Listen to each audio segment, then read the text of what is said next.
এ যেন প্রকৃতির অপার সৌন্দর্যের মাঝে এক আধ্যাত্মিক উৎসব। সাদা পোশাকে হাজারো মানুষ একসঙ্গে নৃত্য, প্রার্থনা ও ধ্যানে অংশ নিয়ে উদযাপন করেছেন দিব্য নববর্ষ।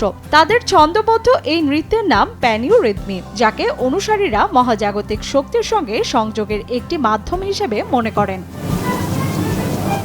19 আগস্ট বুলগেরিয়ার রিলা পর্বতমালার একটি হিমবাহ ঘেরা হ্রদের কাছে এই আয়োজন করা হয়। ইউনিভার্সাল হোয়াইট ব্রাদারহুড নামের বুলগেরিয়ান আধ্যাত্মিক সংগঠনের কয়েক হাজার অনুসারী এতে অংশ নেন। ফ্রান্স, কানাডা, ইতালি সহ বিভিন্ন দেশ থেকে যাওয়া অনুসারীদের নাচ ও ধ্যানে মুখর হয়ে ওঠে পাহাড়ি উপত্যকা।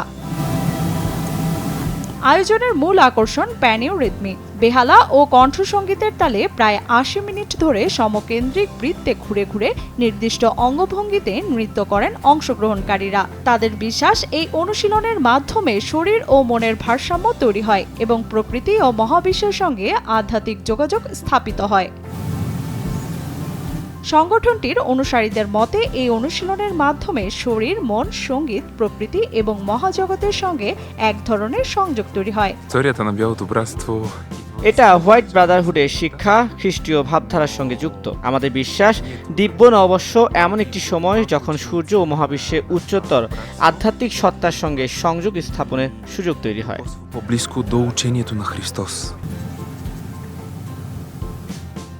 সঙ্গীতশিল্পী ভিওলেতা কোলেভার মতে প্যানিওরিদমি কেবল শারীরিক অনুশীলন নয়,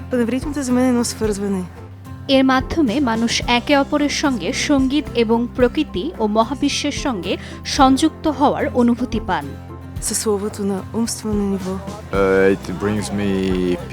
এই নৃত্য আমাকে মানসিক শান্তি ও প্রকৃতির সঙ্গে গভীর সংযোগের অনুভূতি দেয়। বুলগেরিয়ান আধ্যাত্মিক শিক্ষক পিটার দিউনভ 1922 থেকে 1944 সালের মধ্যে প্যানিওরিদমি পদ্ধতিটি বিকশিত করেন বলে সংগঠনটির গ্রন্থে উল্লেখ রয়েছে। অনুসারীদের মতে এর মাধ্যমে অন্তর্গত ভারসাম্য ও সামঞ্জস্য অর্জন করা সম্ভব। কমিউনিস্ট শাসনামলে নিষিদ্ধ ছিল সংগঠনটি, তবে বর্তমানে প্রতিবছর বিশ্বের বিভিন্ন দেশ থেকে অনুসারীরা রিলা পর্বতমালায় জড়ো হন। নাচ, প্রার্থনা ও ধ্যানের মধ্য দিয়ে তারা উদযাপন করেন তাদের বিশ্বাসের বিশেষ এই দিব্য নববর্ষ।